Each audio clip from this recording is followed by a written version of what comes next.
Gaurkoan jai herrikoien egitaragua aurkeztu dugu, hemen parkean. Elkartu izan gara jai kuadrilla desberdinetako kideak, jai herrikoien aldeko batzordearen kideak, batzordeko kideak barkatu, eta eragile desberdinetako kideak ere bai. Eta besterik gabe, egin dugu kartelaren aurkezpena, utan murgilduta gaudela, eta jai desberdinak datozela, pizkatxo bat propaganda egiteko. Erabaki dugu Amurriko jaiak abuztuaren 9an astea, asteburua delako ere bai, eta ulertzen dugulako astean zehar jende pilo batek egingo duelako lan, eta mundu guztiak izateko aukera disfrutatzeko eskaintza honetaz, ezta? Eta 9 izango dugun berezitxoa, pasaren urtean lortu izan genuen jende pilo batek parte hartzea paia txapelketan, eta aurtengo erronka hori da. Marka berdintzea ez bada, marka handitzea.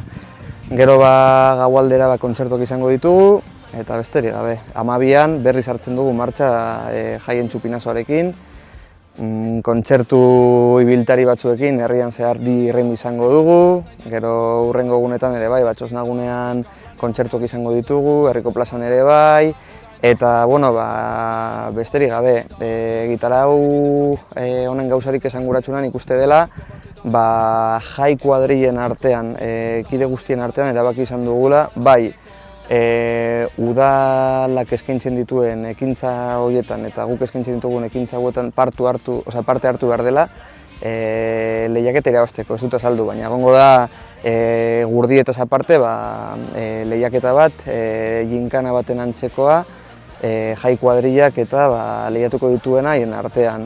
Txapelketa honen edo lehiaketa honen helburua bada puntuak eta batzea eta irabazleak izango du sari berezi bat. Eta eskaintza horiek eta ekintza horiek izango dira bai udalaren egitaraukoak eta bai gure egitaraukoak.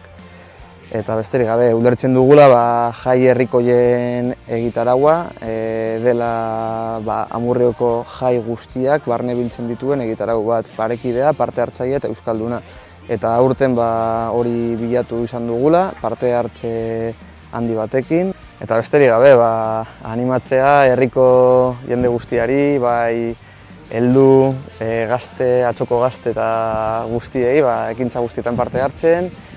Parte hartzearen bidez erekiko ditugula jai parekide parte hartzaile euskaldun polit batzuk.